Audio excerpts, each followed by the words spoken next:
Welcome to Tia's Table, where we talk about making fitness and wellness doable for busy women like you and me. Looking for healthy meal ideas, workout motivation, and good conversation? Don't worry, I got you, girl. Sit back, grab a snack, and let's have some girl talk. Hey girl, hey, welcome back to another episode of Tia's Table. I'm Tia, a certified group fitness instructor and nutrition coach. I help women develop healthy habits that align with their health, wellness, and fitness goals.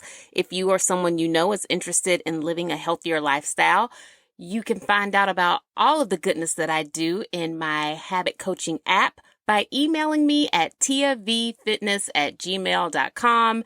And I would be more than happy to get you up and running and living the life that you want to live. Like, girl, I feel like I have been trying to call you guys for days, if not weeks. Well, at least since March 29th, at least since Cowboy Carter came out, I have been trying to make some time so we could sit down and have a good old girlfriend chat about so many different things. But before we get into a lot, let's talk about what I'm eating right now. And I'm going to be very honest with you. I haven't had anything like jump out at me lately that was like so good that I feel like I had to write it down or remember to tell you guys about it. I have been just trying to get back into the habit of eating like good whole meals coming down off of the 40th birthday celebration festivities. I just have been trying to get back to whole foods, eating things that I know work for me and my body. And we'll talk more about that in like the main discussion of today's call, because it all kind of goes together. But if I had to pick out one meal in particular, like, girl, I can't even think about one. And you know what? I think that's a good thing.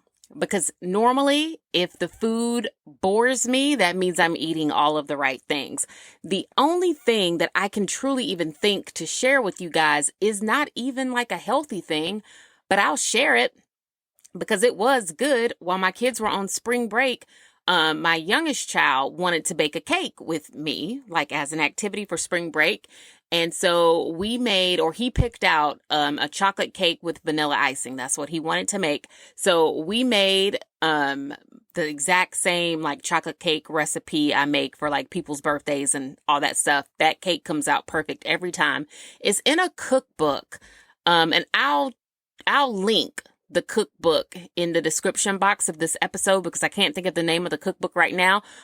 But every cake recipe that I have tried from that cookbook has been absolutely delicious. Like it makes me feel like a real baker. So I'll link that in the description box, but we made that chocolate cake. And then there's an icing in the book called Silky Marshmallow Icing. And you can add whatever flavor to it that you want. We added vanilla extract to it. And it was just such a really good classic chocolate cake with vanilla icing. It was pretty. It was moist. Like it's just so good. I think what makes that cake just different and special is the fact that it uses grapeseed oil.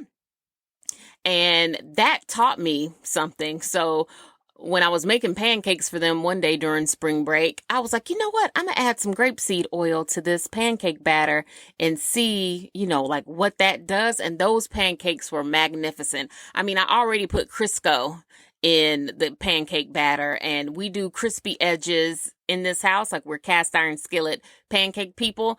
So the edges were nice and crispy and the inside was nice, soft and fluffy. And you really cannot tell me anything when I make pancakes that come out perfect. Like you really can. And those pancakes were perfect, like serving them right off the stove when they're like still hot and the kids cut into them and then they put their little syrup on them. They were just like the quietest little trio for about 15 minutes that morning while they were eating breakfast because those pancakes were so good. So yeah. Hopefully, the next time we chat, girl, I'll have a healthy meal idea or a recipe to share with you guys. But for now, girl, like my eating is like all of the outside sections of a grocery store. So what can I say, girl? Eat your fruits and veggies and throw some protein in there too for a little razzle dazzle. And let's all count down to summer together. what I really wanted to talk about today was the fact that I know the last time we chatted, I gave this schedule, this plan for what I thought I was going to do as far as my workouts go. I was going to go to the gym for lower body and I was going to do this at home and whatever. Let's scratch all of that. Scratch it, because I thought about it and I was like, you know what, Tia, you can change your mind. It's never too late to make a good decision. And right now, a good decision for you would be to continue working out at home. For so many reasons, let's just continue to work out at home. And then I started thinking about how I used to work out, like when my children were really little and I wasn't going to the gym and I got into really great shape. And it was through the use of fitness DVDs. I was on the 21-day fix extreme plan. Like I did that workout every day. It's only a 30-minute workout, but I would combine the 21-day fix workout with the size dance program. And then I would also walk my kids every day in the stroller to encourage them to go to sleep or take a nap or whatever. So, it's a lot going on there. A lot of activity going on. Of course, I'm not doing that exactly this time around, but I share all that to say the first time I was doing these programs, I was doing a lot.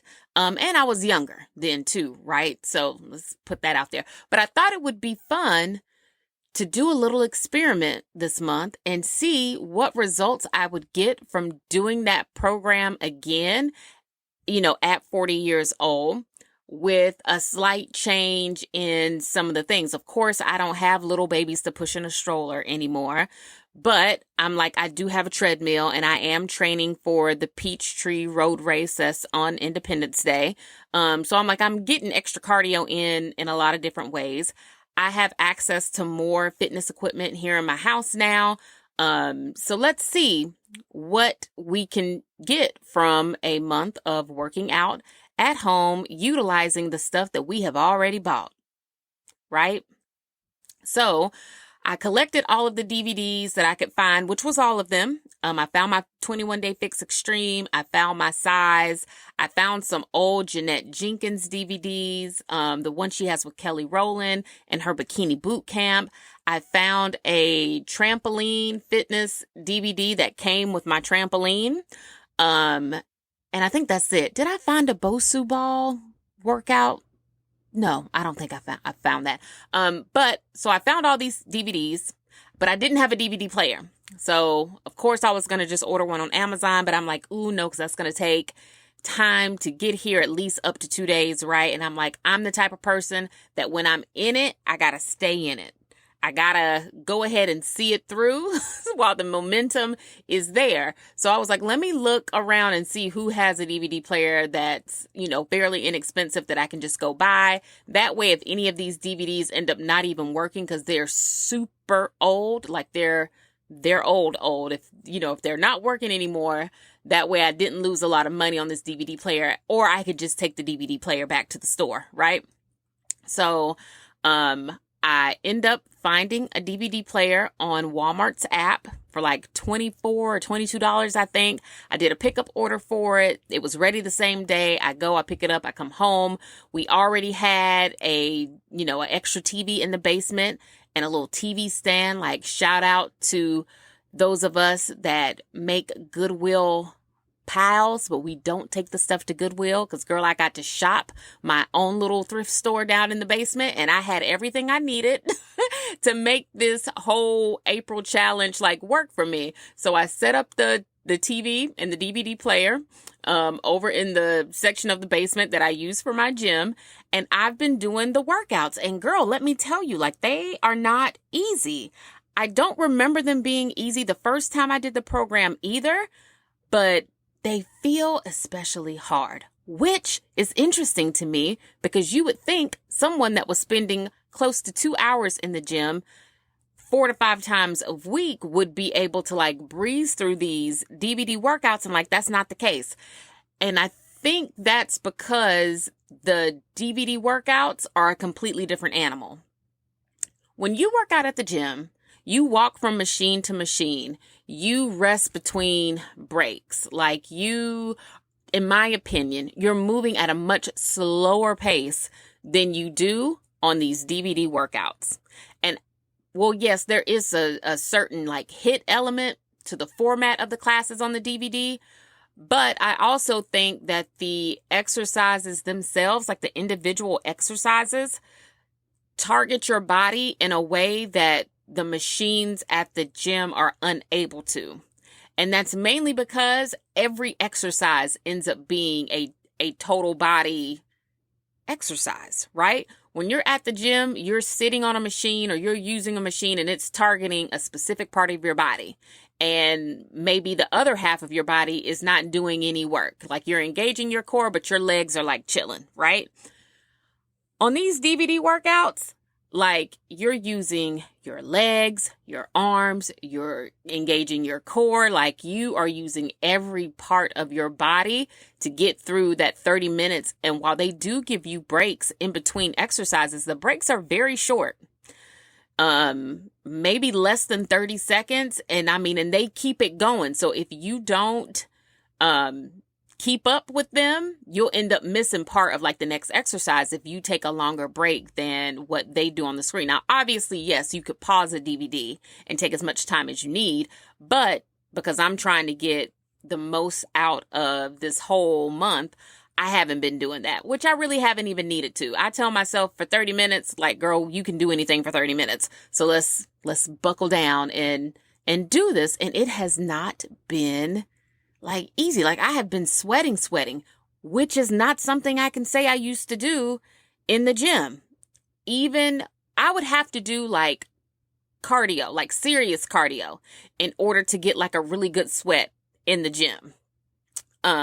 Lifting weights alone wouldn't ever have me like sweating. I would never leave the gym like, I don't know, like so tired that I felt like I just needed to take a second to myself to like pull it back together. I never felt like that. Now, what I will say is like I could recognize like, oh, wow, that was a good workout. I would leave the gym like that, like, oh, wow, like she really got me today, or this was a really good workout, or, that was challenging. But it's very different than what I'm experiencing on these DVDs. And it is reminding me why the programs work in the first place. Like if you've ever done Insanity or what are some of the other names of those programs? There's another one that was really popular. Insanity. And then there was another one. What was it called? I want to say it had a 90-day theme to it, maybe. I don't know, but if you pull up Beachbody programs like the older ones, you'll go up there and you'll recognize a lot of them. And they're like killer. I did the Pilates workout yesterday. And with the Pilates workout, you use bands like all throughout the 30 minutes, like you're going to be using bands. And when I mean to tell you, my core was on fire. My core was on fire. If you have ever done Emma Lovewell's ab program on the Peloton app, think about that.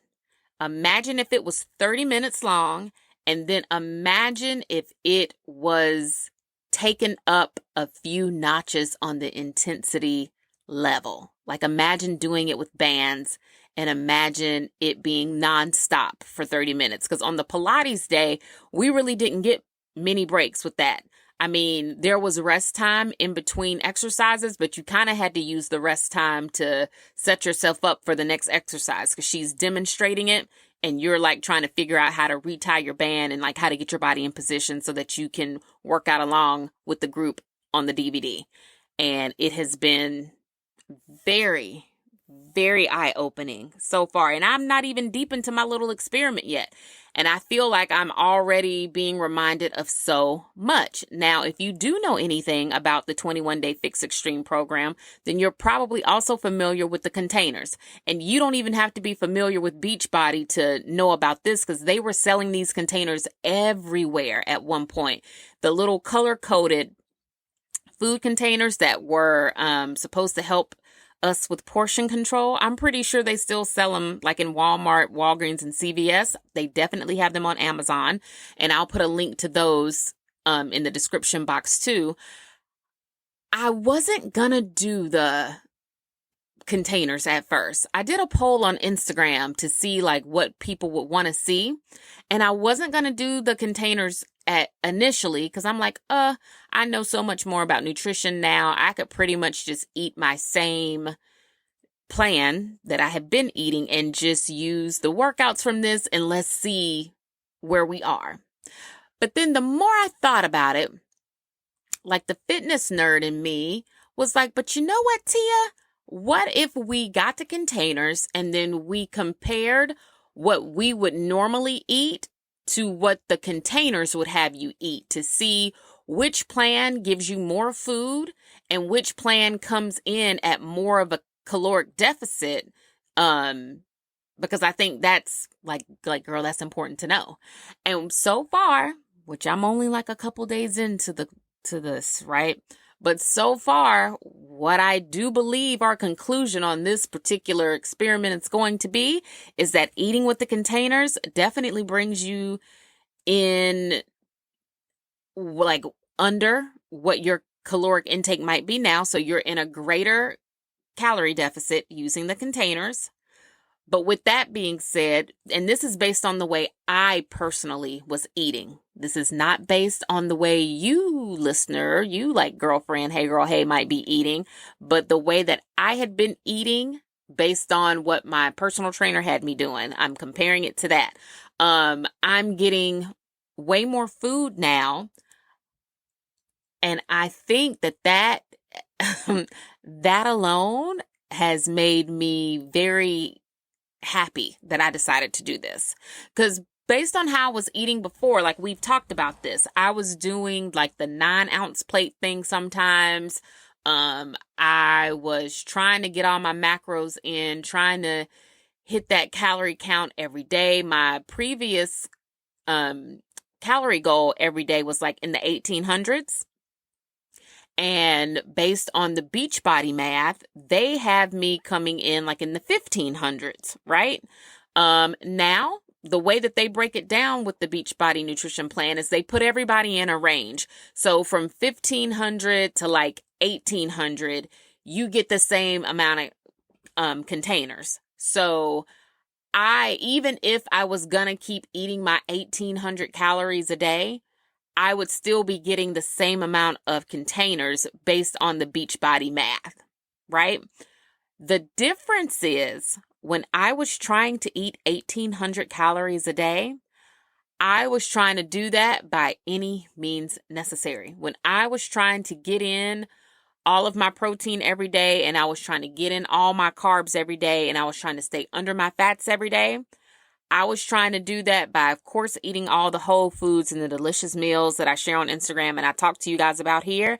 But I was also using like protein shakes and I was also eating like protein bars. And I had gotten to a place where I was starting to like eat things and drink things that I typically would have never even considered eating. But I'm like, oh my gosh, but I have to get all this nutrition in every day if I want to see results, right? What I love about the containers is that number one, I don't feel stressed to like even think about buying a protein shake or a protein bar. Number one, because it really doesn't even fit into my containers. Well, you can have shakes. Of course, they want you to buy their shakes. But you can have shakes. I've just decided I'm not going to do shakes right now. But you fill the containers. They literally tell you for like best results, fill your containers with these types of foods or fill your containers with these foods. When I was working with my trainer, she definitely told me how much I should be eating. And if I were to text her or ask her, she would be like, well, yeah, this, that. She would kind of like guide me towards meals. And she did actually give me a printout of like a strict meal plan. Like, she gave me a printout of a strict meal plan, but it would say like complex carb, fibrous veggie, protein. It was more generalized. The Beachbody plan tells you specifically, like it gives you a list. It says, oh, you need to fill your red container. You can do 2 eggs, chicken, steak, this, that. Like it lists what they think is best for you if you are in fact going to follow their advice and do their workout program, right? So that has taken a lot of the guesswork out of it for me. I'm not really having to come up with meals. I just check and see what's on the list. And if I have those foods in my house, I just make a bowl out of the things on their list. And that has been so helpful to me to not have to like worry about weighing food. Because y'all remember I was doing that. Like I was weighing my portions, then I was weighing the plate, and it was just a lot. It was a lot and it was kind of stressful. Now I'm just counting the containers. So I get 4 green containers. So basically like 4 containers of veggies a day. I get 3 fruit containers a day. I get 4 protein containers a day, 3 carbs, 1 healthy fat, and 1 dressing. And when you say that out loud, you're like, ooh, that does not sound like a lot. But when I mean to tell you it's just enough, it's just enough. Like I'm eating more veggies than I would on my other meal plan. And you're like, well, how is that so? Well, because when I was measuring and weighing out my food, I was giving myself like ounces, like an ounce of this, 2 ounces of that. And I was trying to keep those plates and bowls like right around 9 ounces of food. And in doing that, I don't think I was getting enough. Now, when you compare that to the containers, when I've been weighing out the same food that I would have been eating, let's say I would have weighed out, like I said, like 2 or 3 ounces of something. I would put that same food, let's say green beans, I would put those same green beans in the green container. And when I have weighed out a portion of the green container, it's coming up to being like well over like 4 ounces of green beans. So you see what I'm saying? I'm getting way more food than I was getting on my other plan, which is why I had to lean on protein bars and shakes and things like that to help me meet 1,800 calories a day and to help me meet those macros. Because I think the nutrition part of it was just cutting me short of what I think my body responds best to. Now, when we think about this, for anyone who's considering going and getting the containers and doing this for yourself, when we think about this, I know a lot of people see like calories and macros and they're like, oh my gosh, how am I going to get all of that food in each day? And you hear the amount of containers that you might get. And because those numbers are just smaller, like you say, oh, 4 servings of veggies, like I can do that. Versus saying you got to get 200 grams of carbs. You see what I'm saying? When you compare numbers like that, please know that at the end of the day, you still got to eat the same amount of meals, right? So like I'm still sitting down to eat just as much as I would if I was tracking my food the other way. I'm still doing basically like 3 meals and 2 snacks a day. Still the same amount of meals. I'm just getting more food at each mealtime, but it's coming in at a much lower calorie count with me still getting the same amount of protein. And I think that's amazing. I also think that that's what most people probably should be doing if you want to see results. You should be getting like that calorie deficit, making sure you're getting a lot of protein.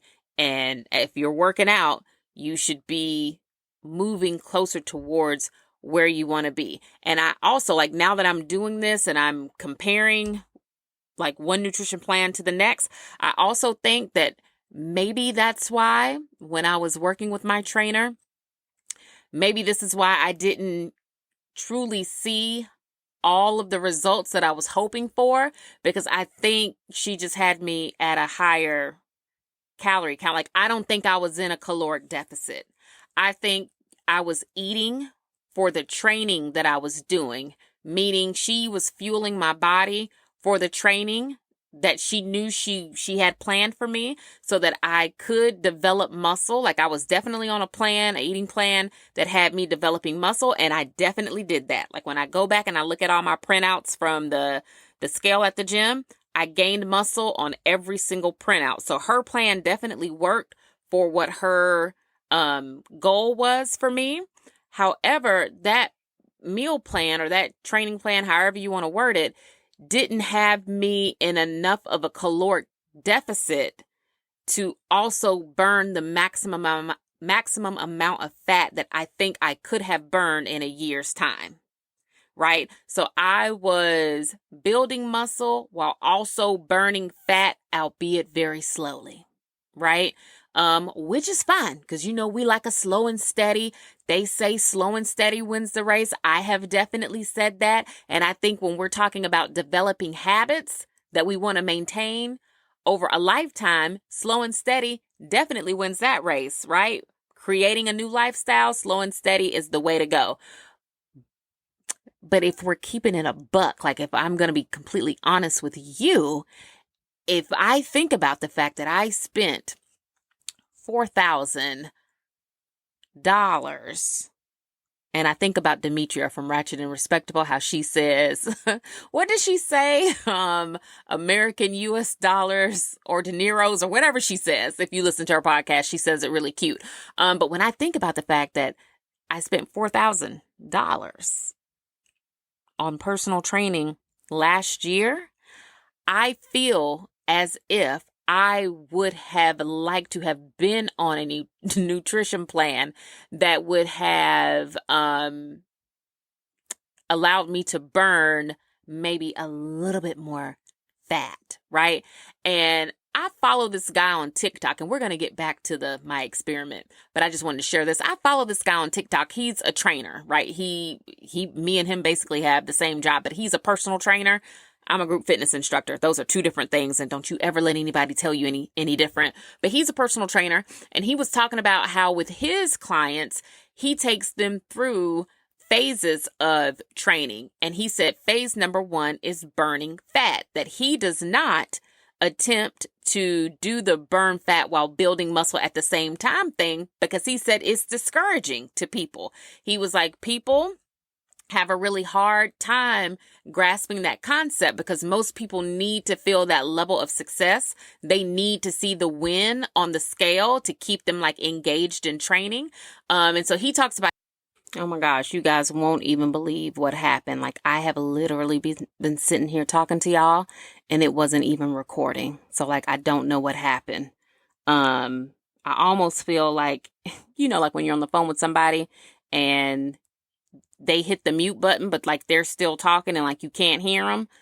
I feel like that's what just happened. So here we go. Let's see if I can pick up where it left off. But yes, I follow this guy on TikTok who is a fitness trainer who shared his way of going about training his clients, and he trains them in phases. Phase 1 is like fat loss. Phase 2 is building muscle.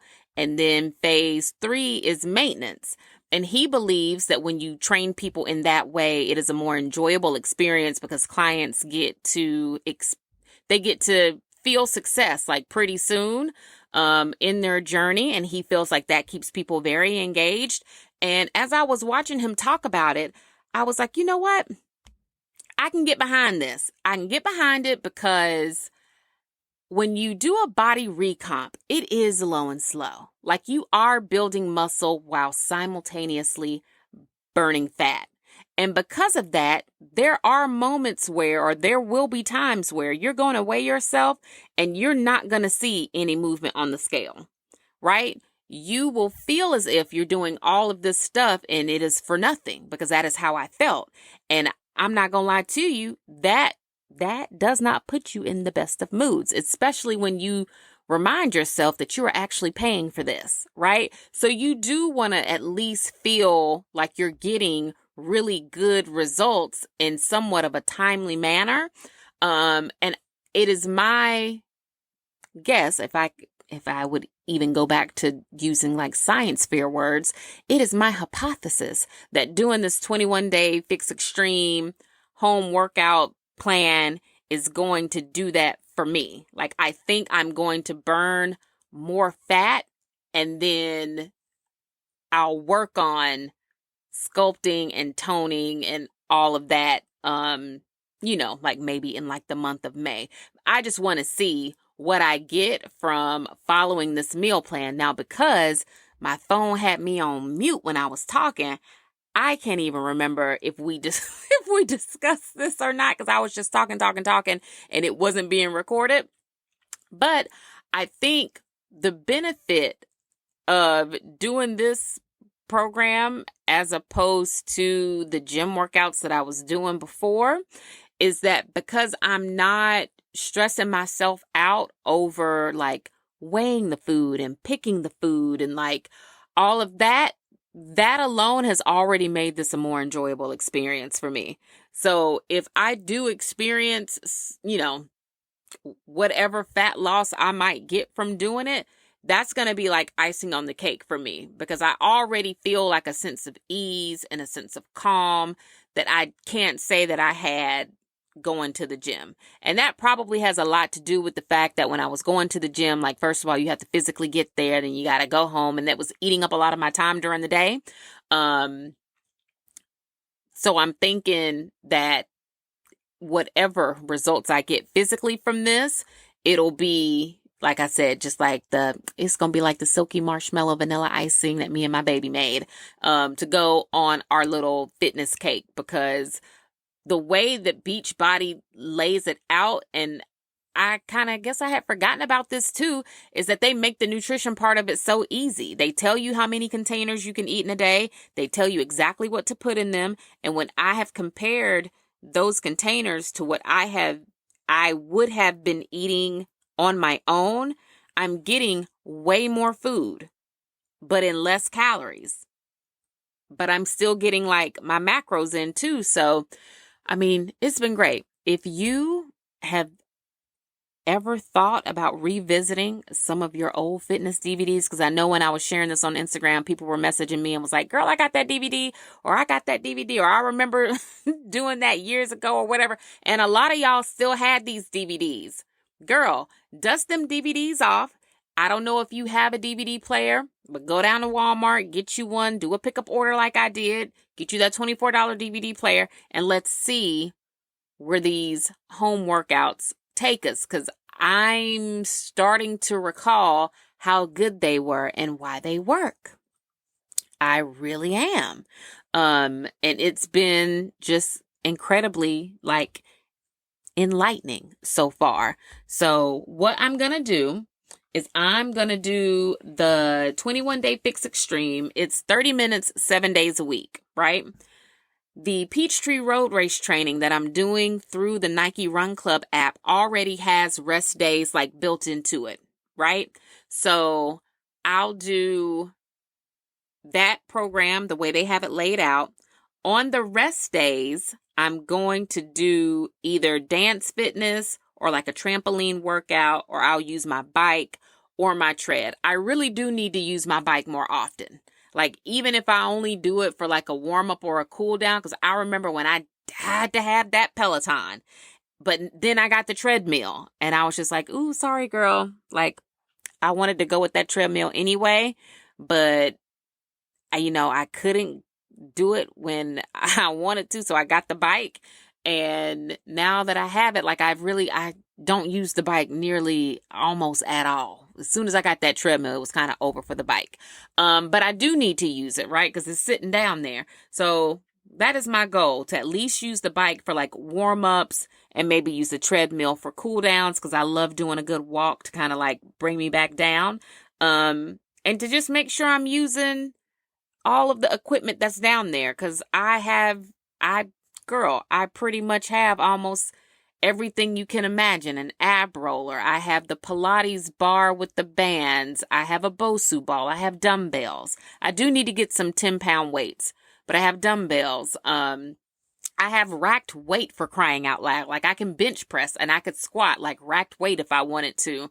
I have jump ropes. I have other types of fitness bands. I have ankle weights. Like, there's really no excuse. And like, one of my friends messaged me when I was talking about this on Instagram, and I was saying on Instagram, like, we don't have to get into it, but yeah, I'm gonna keep working out at home.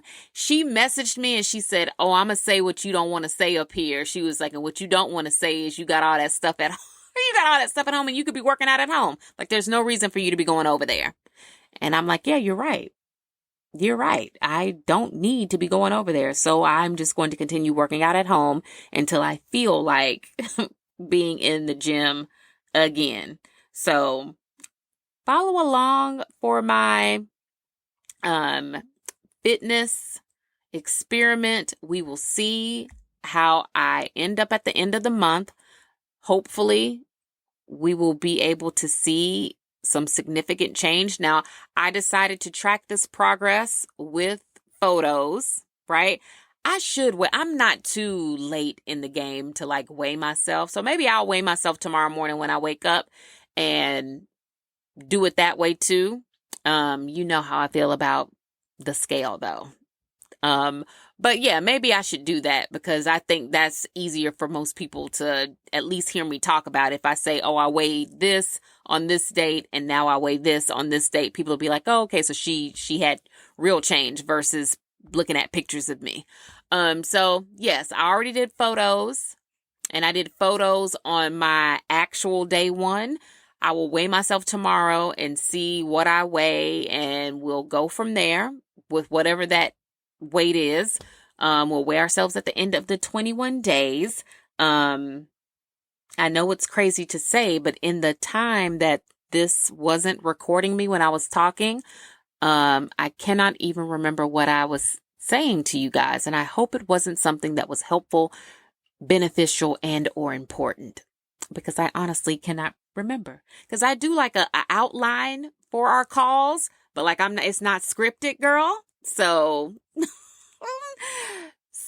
whatever got lost in the sauce, girl, hopefully we can catch it on Instagram stories. But I think that's a good overall viewpoint of what the experiment is, what I hope to get from it. And let's see how we are let's see like where we're at in 21 days. Yes. Let's talk about something that's random and relatable. And I think for most of us, we know where I am going with this next segment. Now, again, like I always say, if you don't like Beyonce, it's not your cup of tea, you're not Hive, you don't care, whatever. Like, girl, follow me on Instagram and Threads for the 21-Day Fix Extreme Experiment. I hope to see you there. Hope you get something from it. Hope you want to get the containers, follow along, get you a DVD player and start working out at home, right? Because also, let me just throw this out here too. It's April. So we got this month and next month. Memorial Day is at the end of May. So whatever you're doing right now, girl, you know summer is coming. I saw a video or a meme the other day that said, I knew summer was coming, but I kept eating anyway. It's like, summer is coming. Like within this next 60 days, you can do something for yourself to like help you get closer to where you want to be. Don't let summer come and y'all be messaging me about whatever the beach is going to get. I don't want to hear that in 2024, right? Don't message me. Do not. And, I never say this. Like, I never get sassy, with my homegirls. But girl, if you have not messaged me all year long about what you should be doing and what you should be eating, don't you message me in May. You better hold on to those feelings. You better make the most of summer. You better dress and love yourself. And then see me in the fall. And we could talk about holiday, getting in shape and preparing you for 2025. Because there's nothing I can do. It's above me now. It's above me, but it's also behind me now. All we can do now is work out and start developing habits. If you didn't start in January, all we can do at this point is just work on developing momentum and work on some discipline. And come Thanksgiving, like, girl, you'll be holiday fine. But if you haven't messaged me all year about this, what we talk about on these calls, the time to message me is not May. Because I'm going to tell you, girl, there's nothing we can do. you go on a cruise, or you're about to go to the beach, or you're going on a girls trip, or you going somewhere doing something and you want to wear less and go out more, ma'am, the time has passed and we need to set our sights on the holiday season. Okay? All right. Now let's talk about Beyonce. On March 29th, Act 2, Cowboy Carter was released, right?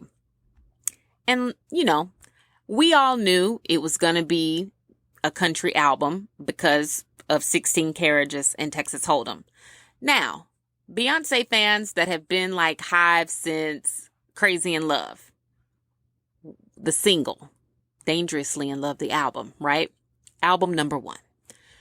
We knew that the singles really don't indicate what to expect from the album. We know at this point that the singles that get released are never the best of what's on the album. Like, the album is always going to blow your mind, but those singles are just kind of like, here, y'all take this so y'all can get out of my face until this album comes out, right? So when she released those 2 songs, I fell in love with 16 Carriages. I was like, oh, if the album is anything like this, like, oh, she's about to shake it up. If the album has a couple bops on it, like Texas Hold'em, she's going to give the girls something to line dance to, and it's going to be great. It's going to be fun. When she released that album, and we all listened to it from start to finish, because it's really a no-skip situation. Again, it's a no-skip situation. When you press play and that first hymn comes on, and you listen all the way through until that last one ends, you sit back and you say to yourself, I don't know if I should start cleaning my house or if I need to get in my car, roll the windows down, and let all that pollen wisp through my system back and forth while I listen to this music. It makes you want to wash your car and just drive around with nowhere to go on any given day. Like, this album, low key, makes you want to be in love. It makes you want to have somewhere to go. Like, it makes you want to sit. Even though it's like a country album, like, it very much so puts me in a let me lay out on the beach mood, right? Let me drive to the beach. Let me just not be in my house. It very much so gives we're outside, which I know is strange because we thought Act 1 did that. We thought Act 1 was like, it's a party, where we going, where we at, let me put on my silver and go, right? I kind of feel like Act 2 does the same way, but it's just different. And at this point, we all know that Cowboy Carter was actually intended to be Act 1, but because we were coming out of the pandemic, she was like, oh no, let me give the girls something to dance to so that the tour will be fun.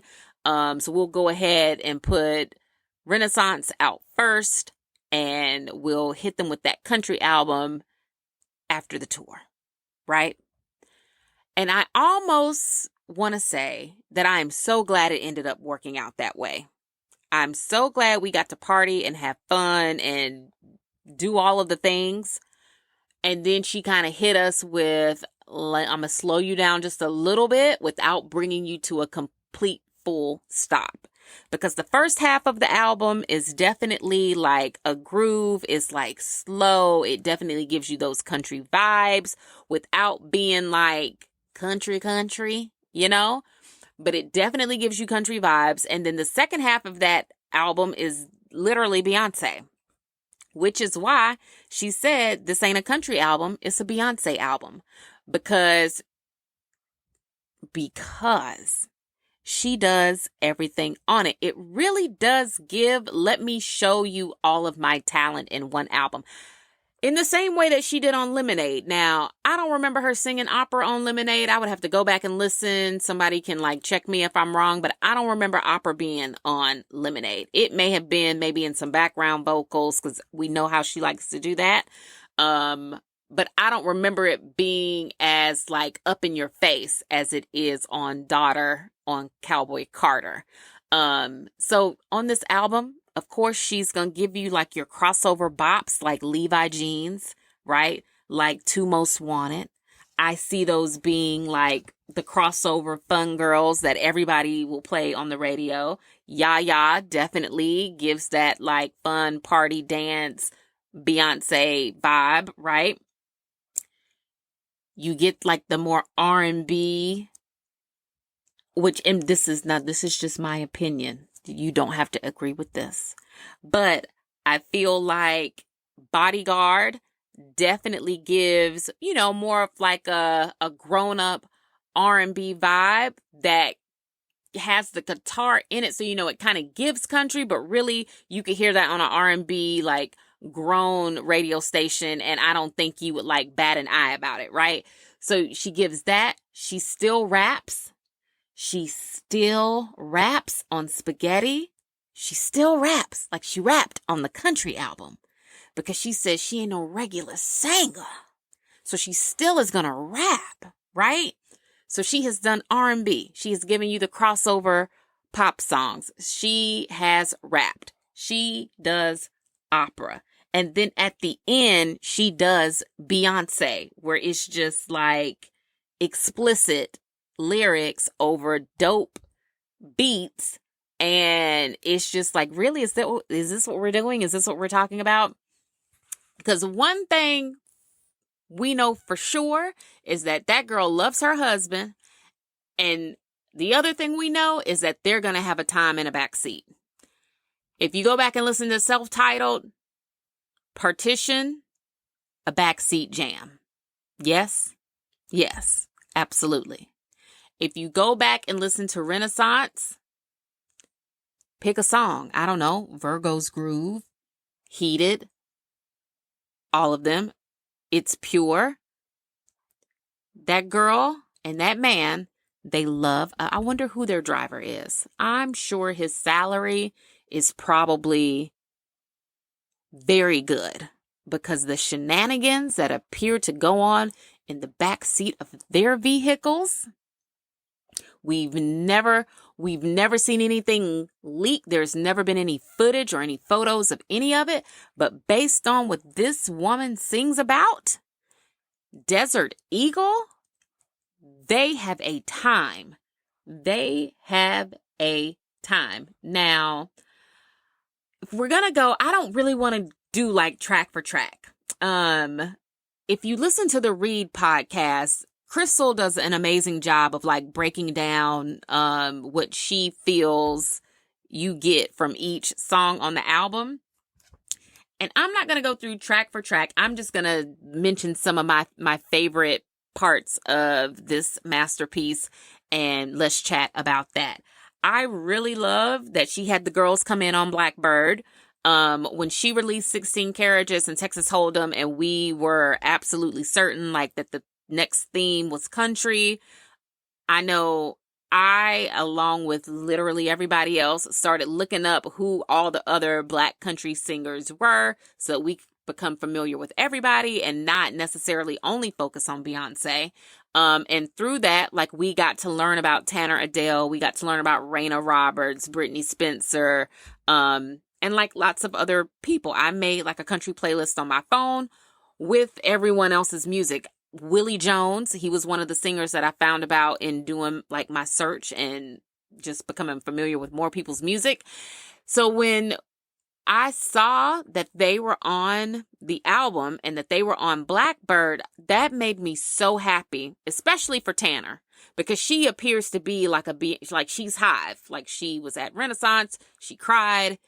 She talks about Beyonce in one of her songs, Buckle Bunny, which is a bop. That whole album actually is good. Another song she has that's amazing is a song called See You in Church. And then there's another one that's really good, and I can hear it playing in my mind, but the name of the song is escaping me. I think Love You a Little Bit, maybe it's called. Anyway, and she has a new song coming out on April 12th, which is the end of this week. And it's called Whiskey. It's called something about whiskey, but she's been teasing it on her socials, and it's been really good. But anyway, when I saw that they were all on Blackbird, I was like so happy for them, because I'm like, yes, the girls are getting their things. And this is also what we know and love about Beyonce, that she's not gonna just come in and dominate, because she could, she did. Her album is number 1 on the country charts and the Billboard 200. So at the time of this recording. But what she does is she does exactly what she says in I'm That Girl, is that she lights up everybody next to her. So she knew she was coming into country. She knew she wanted to do it. And she knew that she could use her platform to lift these other up and coming talents up. And I love that for them. 16 Carriages is a beautiful song. I fell in love with it when it came out. My youngest child also loves 16 Carriages, and he requests it every morning on the way to school.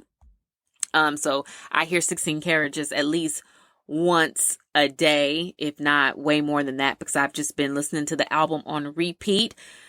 Protector and My Rose speak to my little heart. And I know I don't talk about it often, but I have a kid on the autism spectrum, and when I heard Protector and My Rose, which if you have physical copies of the album, it's Mr. Sir on the album. Those two songs make my little heart just swell, and they make my eyes water, because it's one thing, I think, to, just hear music and you can acknowledge that it's beautiful and she sounds really great.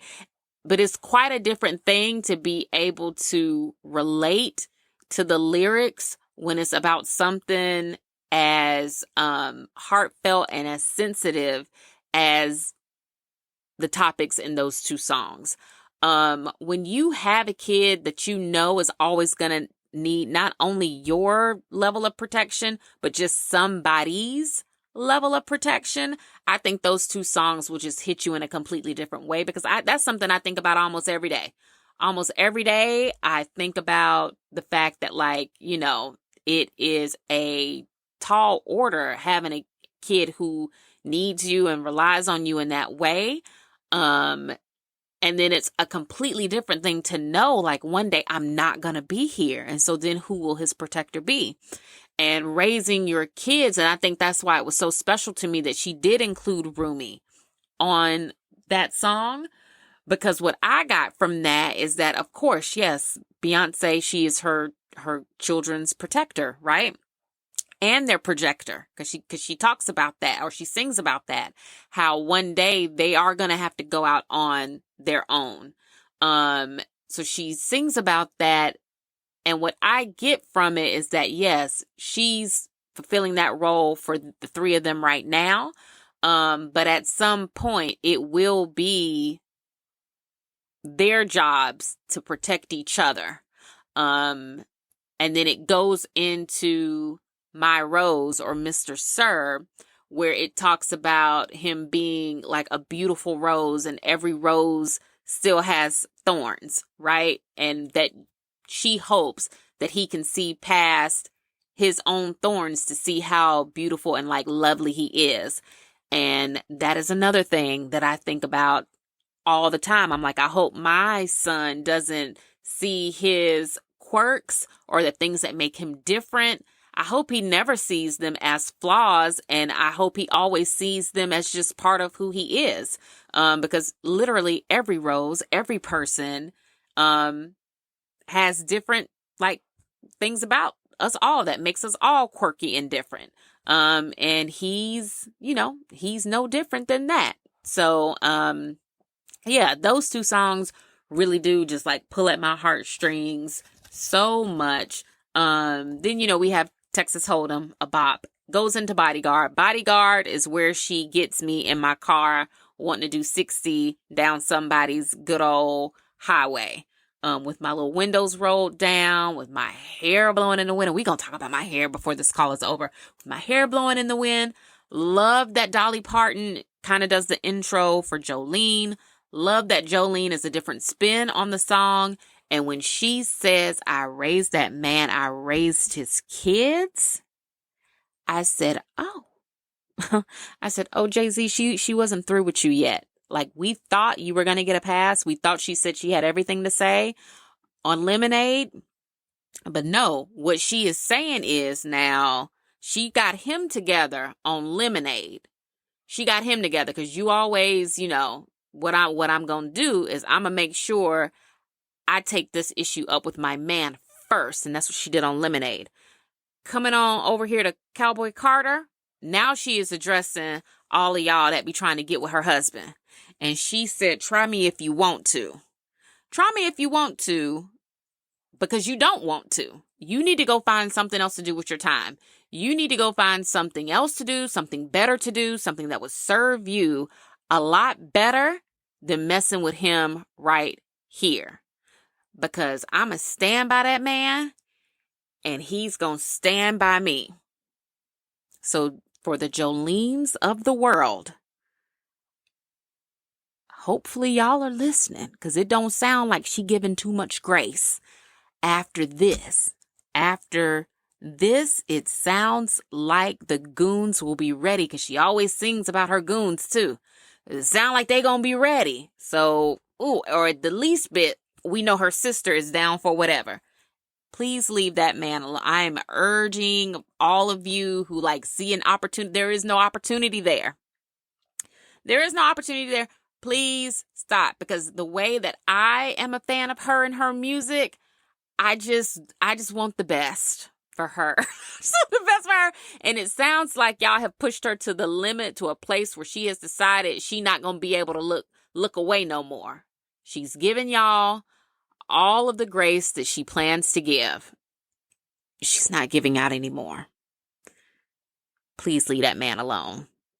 And for what it's worth, he need to leave y'all alone too. If that's still happening, we don't know. She hasn't told us that it is. Hopefully Becky was the last of that. And she said they put it behind them. She said that on one of these songs on Cowboy Carter, that they have put all of that mess behind them. So don't, she said, try somebody else. Go get you your own man. Go get you your own. Leave hers alone. Almost giving Nivea vibes, but I'm not going to do it. Then she goes into Daughter, sings opera, beautiful song, love it. And I know when the CMT folks, when the people who say they real country fans heard that song, I know they were saying, no, she did not just sing opera. We thought this was a country album. We thought it was going to be just banjo, guitar, twang, twang, twang, and it was going to be a rap. No, sir, no, ma'am. Because what she's going to do every time is remind you that she has the chops. She has the vocal ability. She has the respect of actual opera singers.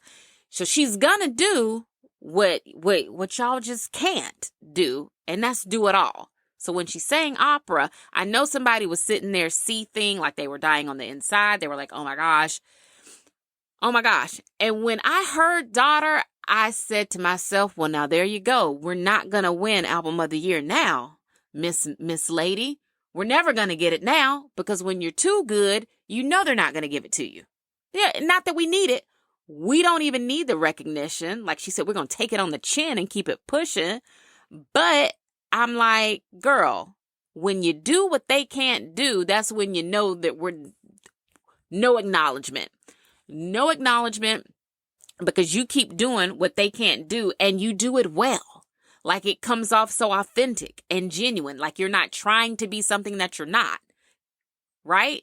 And what happens is when they tiptoe out of their genres are a funny thing, when they tiptoe out of their genre and they start doing other things, it comes off very inauthentic. And that's what they don't like. They don't like that when they try to, do a little R&B record, or they try to do something that's a little pop. Very few have been able to do that and succeed. She does it all the time and has always done it since, she put out her first solo album. And I think that is where their beef comes from, because they feel like it's not fair that she can do it all and get recognized for it all. And I love that for her. And I love that she kind of pops off about it too. And she doesn't mind letting everyone know, like, again, I ain't a regular singer. Like, I'm not. I can do more than one thing and be great at it. And I can do all of these things and put them on the same album and make it sound like they were all meant to go together. Just so good. So good. So on Spaghetti, she raps. Love it. Alligator Tears.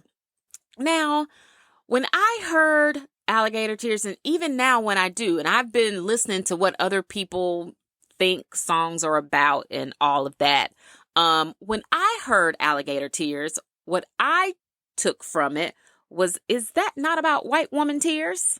Like, when she sings about how does it feel to be adored? Your alligator tears. You say move a mountain, I put on my boots. You say do this, and then I go do that. Like, you move the goalpost every time, and every time you move the goalpost, girl, I meet you there. I don't meet you there, I beat you there, right?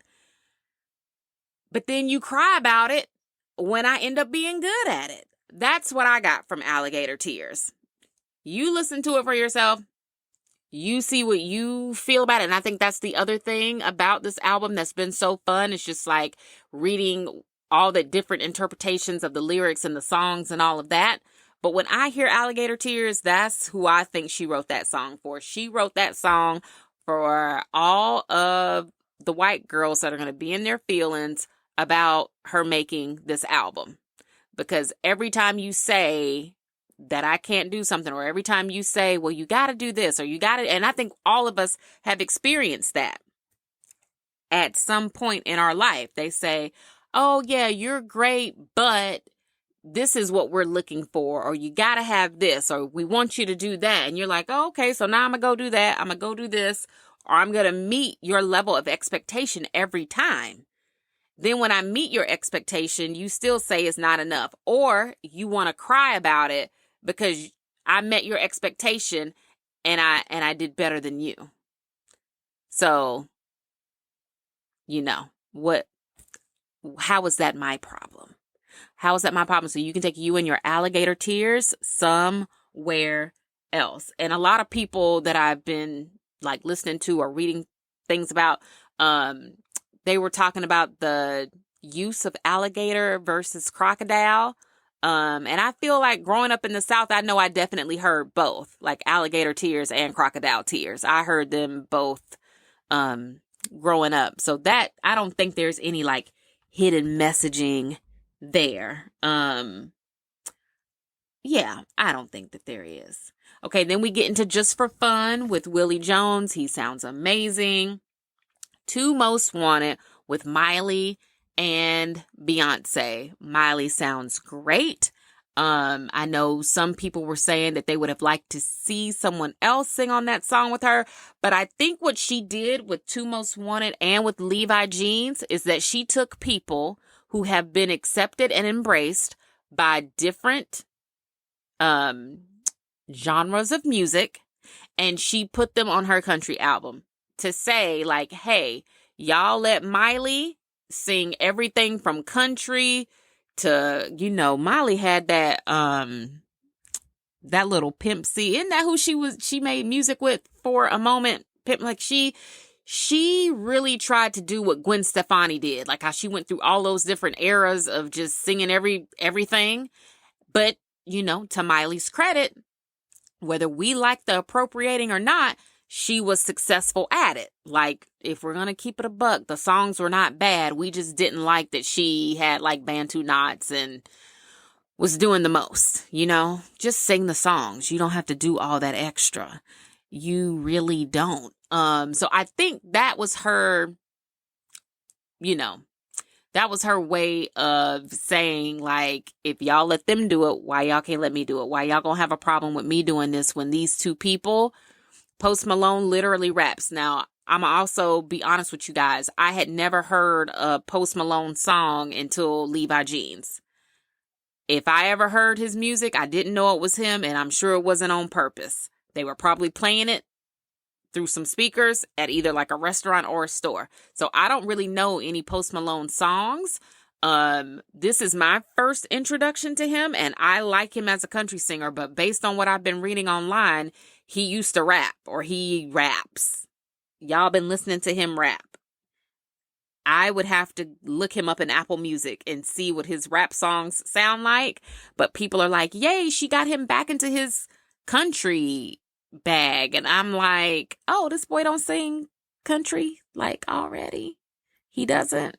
I didn't know that. I thought, I don't know. I mean, I had heard his name before, but I can honestly say like I had never pulled up his music, so I didn't know what he was doing. But I do like Levi Jeans, you know. I love it. I love how he ends the song. I think he sounds good. And based on Levi Jeans, if he sang country music or if he made music similar to Levi Jeans, I would listen to that. Like, he has a very like soothing, calm voice. So yeah, I would at least give his singles a try. If he put out more music like that, I certainly would. So, I like Levi Jeans. I know for some people they were like, oh, we didn't like, or they just, maybe they don't like him. I don't know. Now, once we start getting into the Linda Martell show, I think that's where the album starts to take its turn and we start to get into more of the Beyonce of it all. Linda Martell made music back in the 1970s, and I did listen to her music before the album came out. When she released the graphic showing like all the names of the songs and I saw Linda Martell's name up there, I looked her up in Apple Music.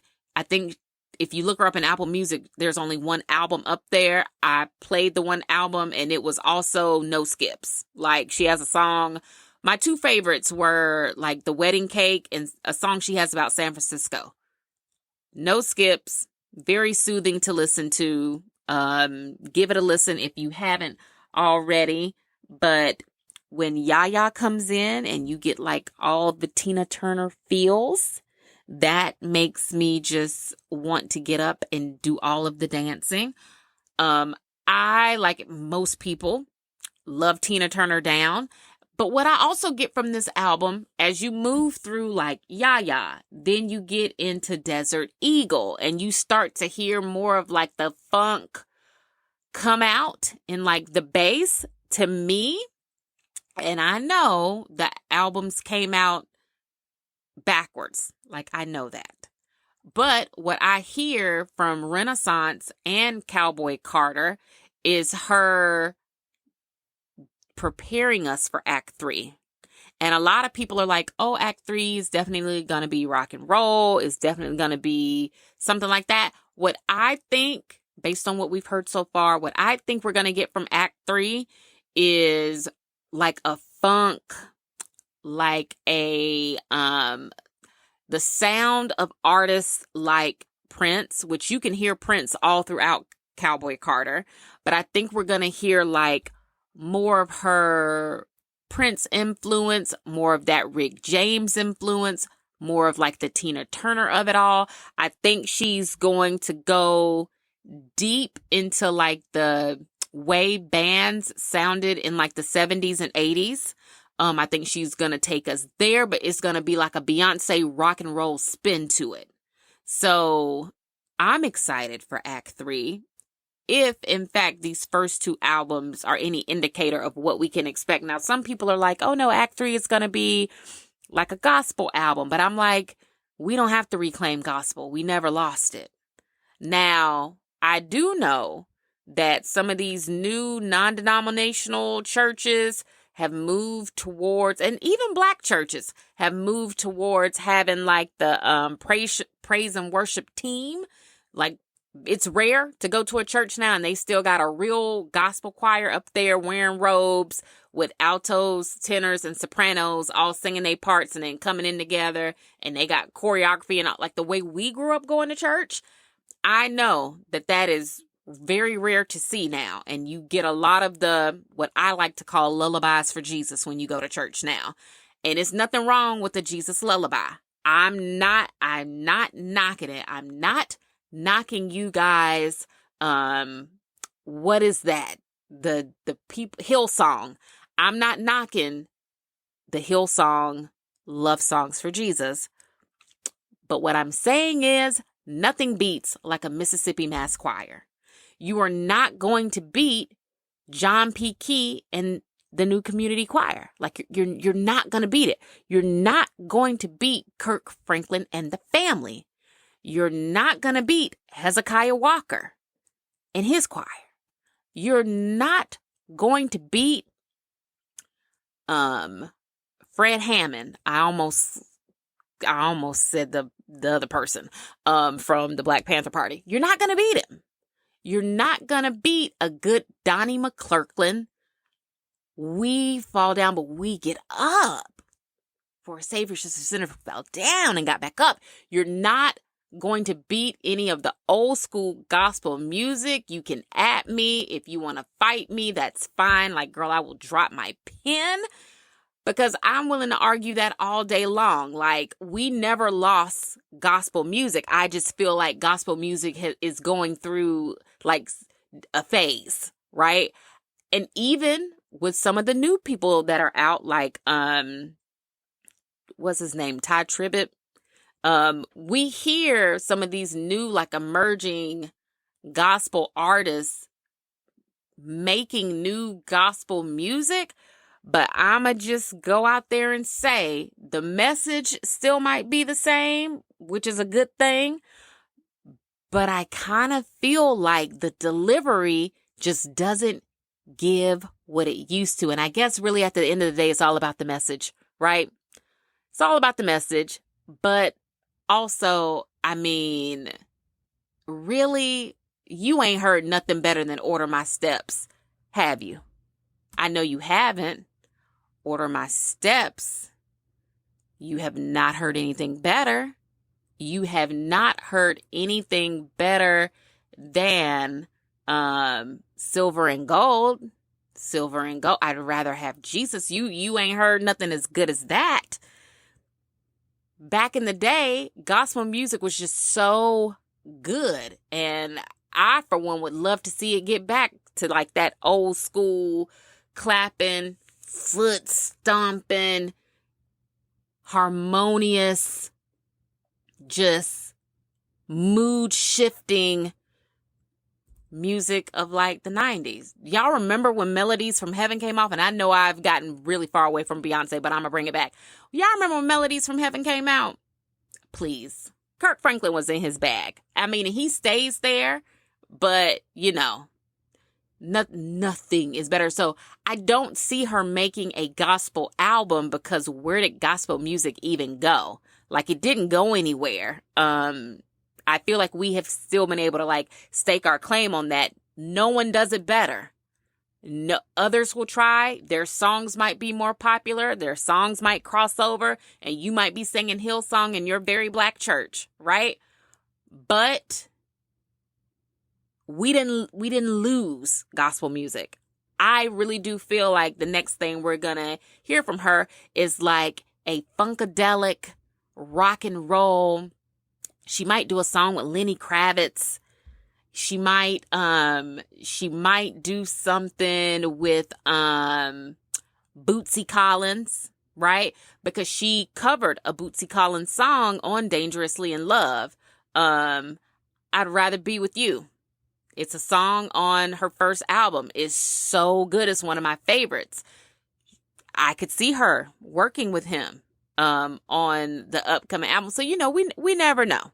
We don't know, but I could see that because that's where you go with Desert Eagle. Riverdance, I think, is definitely all Beyonce, but she just does a play on words and like she uses the beat and all of that. So you still get you know, you still get Riverdance from it, but it's like in a Beyonce package that makes it just so good. Two Hands to Heaven, that has been a favorite amongst all of us. And I even joked on Threads that, like, if you knew you were only 10,000 steps away from like the time of your life, are you getting your 10,000 steps in every day? Even Beyonce appears to be getting 10,000 steps a day. Then we move into Tyrant. And I have to say, Raina Roberts, what a gem. What a gem. What a gem. Now, I heard people saying on the internet that they think this is Dolly Parton singing. It is not Dolly Parton singing. Let's start there. Secondly, it is a young lady named Raina Roberts, who is talented all on her own. Her music is great. Go listen to it. But on Tyrant, what she does is so special. She sounds so good. And if you have a physical copy of this CD, the Beyonce edition of it, you get a little bit extra from Raina on the physical copy of the album. And Tyrant, I feel about Tyrant the way most people feel about Yaya. Yaya, I feel like it's going to be a fun song to see Beyonce perform. It's going to be like a fun visual if she's going to do visuals for this. But Tyrant reminds me a lot of Heated from Renaissance, right? How Heated may not have been like an obvious favorite of everyone on the first couple of listens, but by the time we had the concert, everybody was like, yes, I need to learn all of the lyrics to Heated before I go to the show. Then Heated was like it's like a slow burn. People caught on to Heated way after the fact. I feel like people really love the beat drop on Tyrant, and that makes us all like really love the song.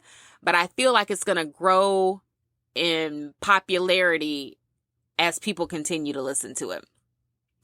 I really do. Because I know people already really like Riverdance. I know people already like Sweet Honey Buckin', mainly because of like the lyrics and it's really fun. But I feel like Tyrant is gonna join that group of favorites as people listen to it more and more. It's definitely one of mine. Now, with that being said, people were asking me like what my favorite songs were on the album, and I don't have favorites yet. Like, the album has been out for well over a week. We're coming up on maybe 2 weeks of it being out. And I still don't have favorites. I still haven't put the album on shuffle yet. I still haven't skipped songs. I just started at American Requiem and I listen all the way to Amen. And I just like moving through the experience and moving through the buildup of all the sounds and the harmonies. I haven't started skipping yet, and I definitely haven't been able to pick favorites yet. And I think that's just because it's so good. But also, I was the same way with Renaissance. I listened to Renaissance on repeat for weeks before I was able to allow myself to go back and skip through songs or shuffle it or whatever. And I'm not there yet with this just yet. So we'll have to check back and see how we feel about favorites as I continue to listen to it. Now, something else that people have been talking about is a tour. People want her to tour. They want something. And you know what? Of course, if she goes on tour, I'll get up there and I'll fight y'all for tickets. I will. But if I may, and this is going to be an unpopular hot take, I would be okay if she did not go on tour for Cowboy Carter.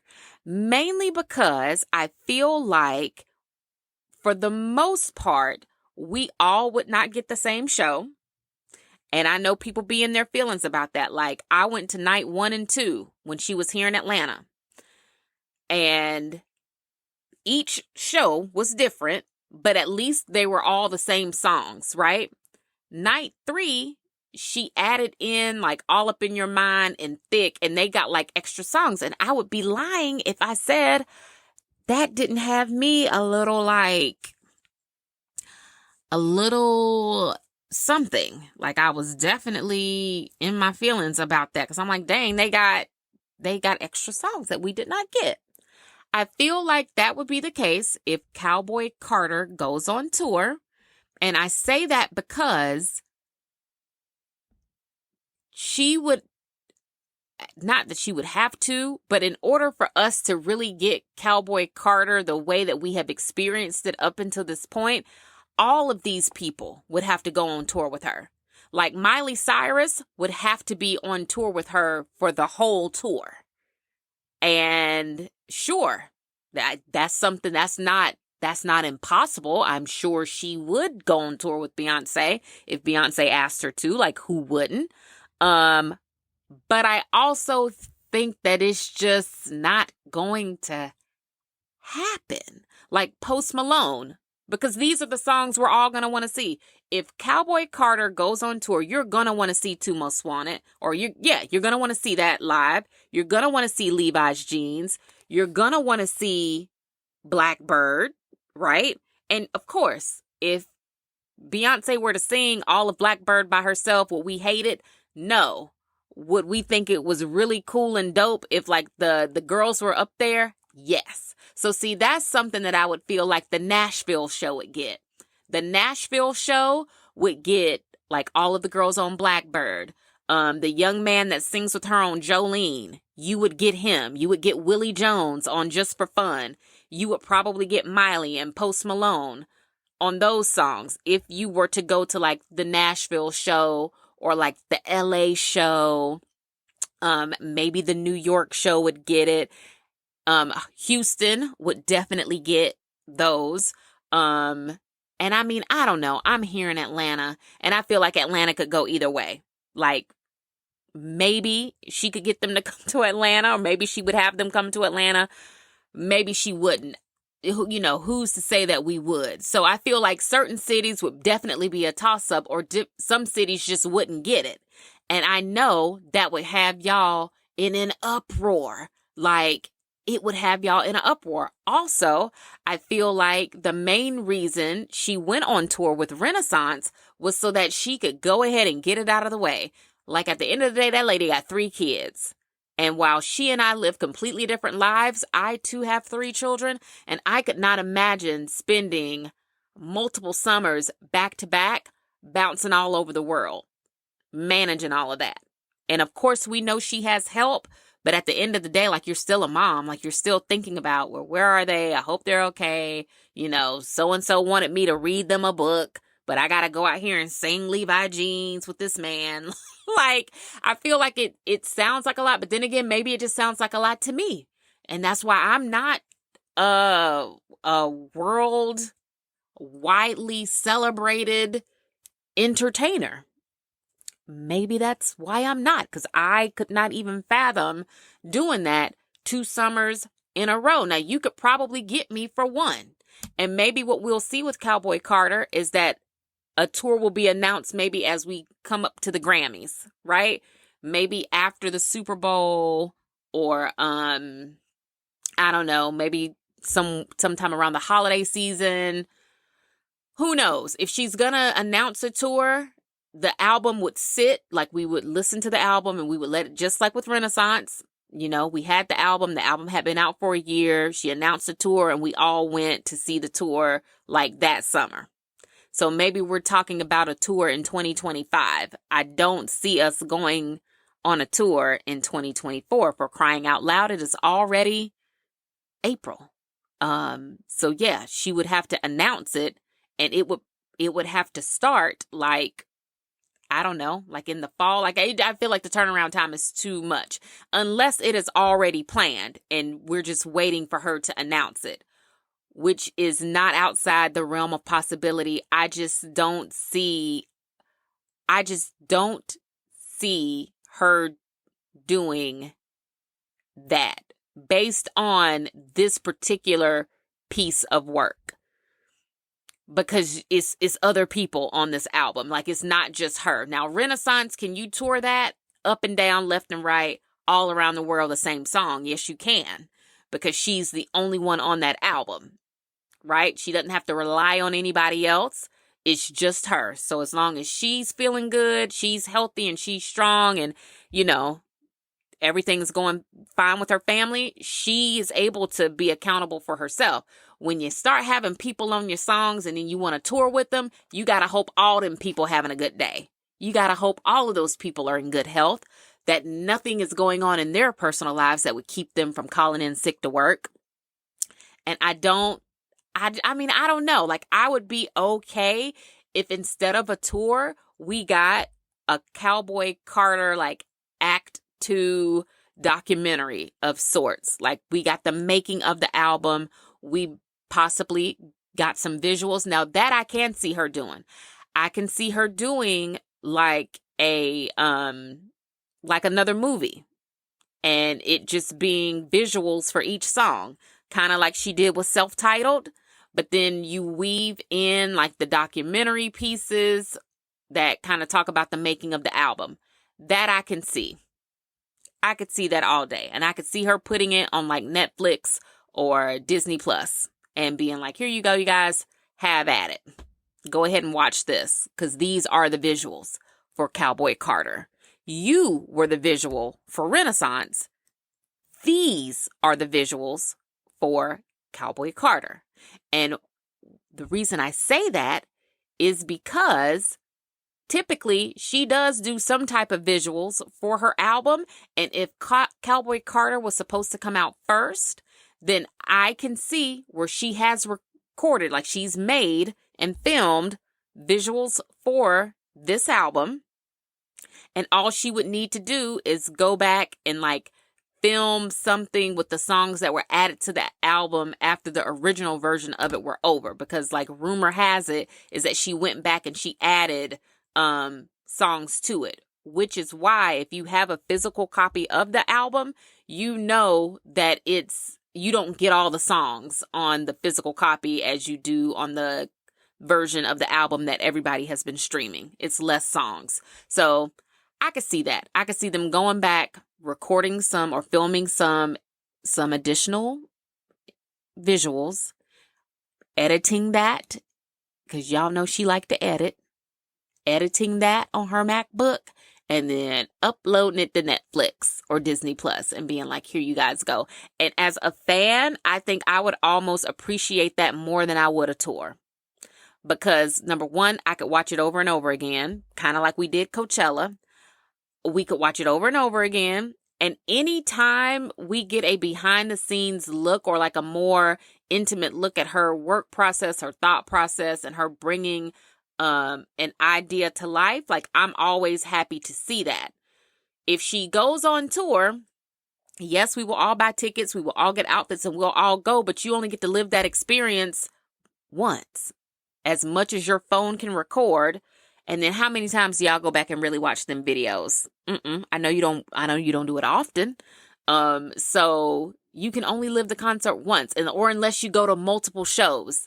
Each time you go, you get to live it again, but it's not the same as being able to sit down in your quiet space and really hear what she's saying and see how something like Act 2 came to life. That is what I think would be great if we don't get a tour, which my personal high vote, I don't know if we're taking a vote, but if Parkwood Entertainment is going to do a vote, if they're listening by any chance, Beyonce, you don't have to take them kids all over the place. You don't have to be ripping and running. Not for me. I would happily and lovingly accept a DVD or some type of film showing visuals and the makings of, right? Happily would accept that. Would also accept some type of residence, because people are saying that that's a possibility too, that maybe you're going to go to Vegas and you'll do a residency there. I would be more than happy to come to Vegas and see whatever you decide to do there. And that way you get to stay in one place with your family and the rest of us can just come to you. That would also be very, very nice. Who doesn't love a trip to Vegas anyway? So I would see those as the two options. As far as the Grammys, everybody's like album of the year, album of the year, album of the year. I feel like we say that all the time, and then the Grammys is like, just because you said it, we not gonna do it.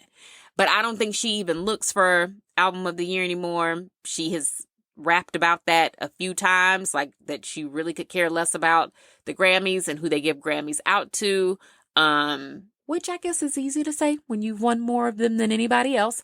But, I think that most people do want that little stamp of approval. It's like, yes, like I put out something that y'all had to recognize. And even though I think we recognize it, and certainly the culture and like the population apparently as a whole has recognized this album in some way, I feel like because of that, they don't give it to her.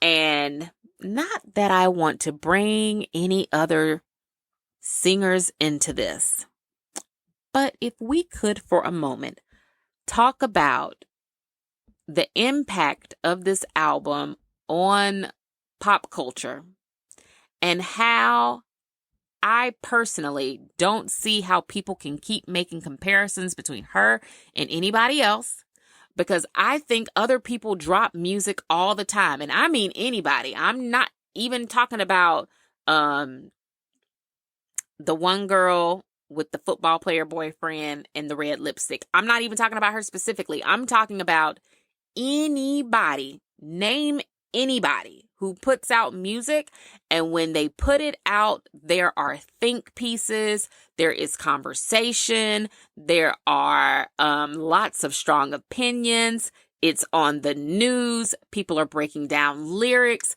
people are going through the album and breaking down like the historical meaning behind some of the lyrics and the songs.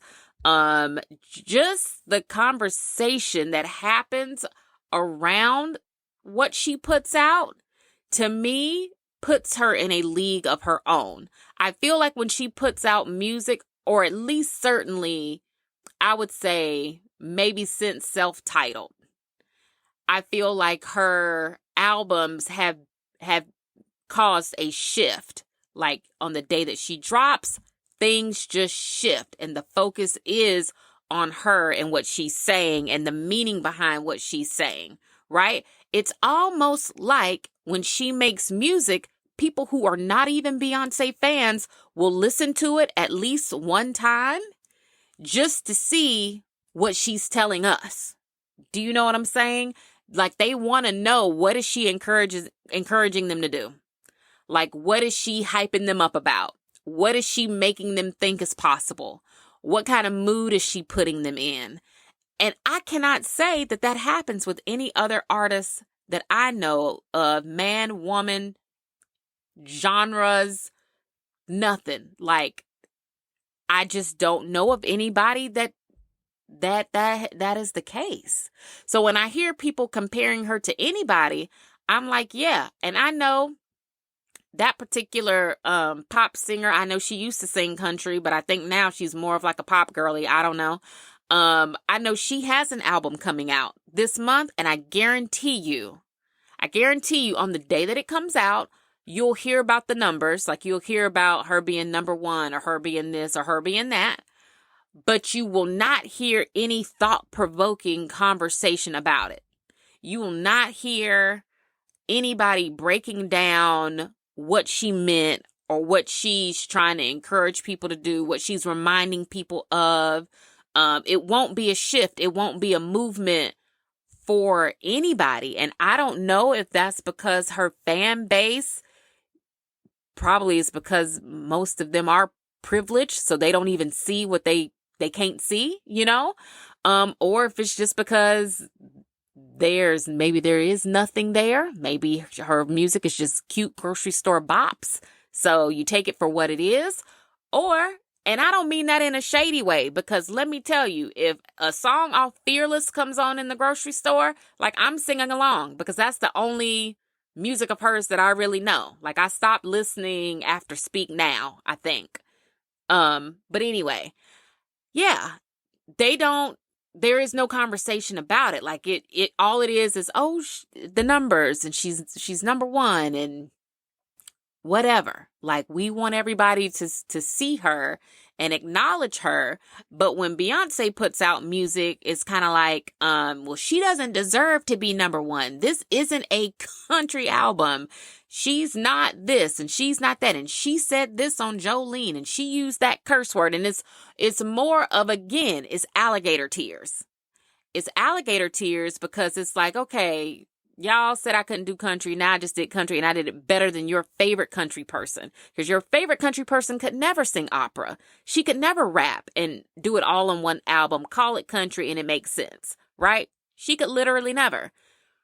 But what she does, she's great at doing it. And why can't y'all just celebrate her for being great at what she does and me for being great at everything? And let's just move on and call it a day. But yeah, so all of the comparisons that I'm hearing online to me don't make any sense because I'm like, I know for me, whenever her album drops at some point during this month, I know I won't even listen to it. Like, I'm not even going to listen to it just to see what she's saying, to see what she's telling the Swifties to do. Like, if the Swifties are getting information, like, I would never know because I'm not even going to listen to it one time to see what's what with it, you know? But when Beyonce drops an album, people listen to it because they want to be informed. They want to be like, oh my God, let me see what she got the Black girls and the LGBTQ and whoever else might be a fan of her. Like, what is she saying to them? We need to know so that we can be prepared, or so that we can start shooting it down, or so that we can start creating a plan to make it harder for them to enjoy whatever it is she's talking about. And at the end of the day, it's like, you can't. It's like, you can't. I saw a TikTok from some college student that goes to, I want to say it was Indiana State, who was talking about how it's not a country song or it's not a country album. And she goes on to say some very like awful derogatory things. And the rumor is, which I don't know if it's true or not because I didn't look it up, but initially her university didn't take a course of action because, of course, what she was saying was very like racially motivated. Like, she definitely said something about people picking cotton. And I was just like, oh, honey, you're in college. So like, that lets me know this is how you was raised. Okay, got it. But then the university sees the video, makes a very small statement about it, I think at the bottom of a newsletter, that basically just said, we're aware of it, we're tracking this. So, you know, but there was no reprimand. Like, the girl didn't get in trouble. But then, of course, social media got a hold of it. And apparently, rumor has it the girl has been expelled. But we'll see. I need to follow up on that and see what happened to that young girl. I think her name is Ava Stanton or Ava something. But yeah, that's my Cowboy Carter recap. If you have not listened to the album yet, girl, give it a spin. Give it a good old country girl spin. It reminds me of growing up in the Carolinas. It reminds me of being outside. It reminds me to be proud of the fact that I grew up in the low country, that at the end of the day, you can live all around the world. You can move a million different times, but you are who you are and it's always in you. So I love that for all of us. Very good reminder. I think, especially when you do grow up in the country, at some point in your life, you probably do end up going to college, or you do get maybe to the corporate workforce, and you feel somewhat obligated to kind of like lose your country twang or like your accent, or to change who you are so you can fit in more.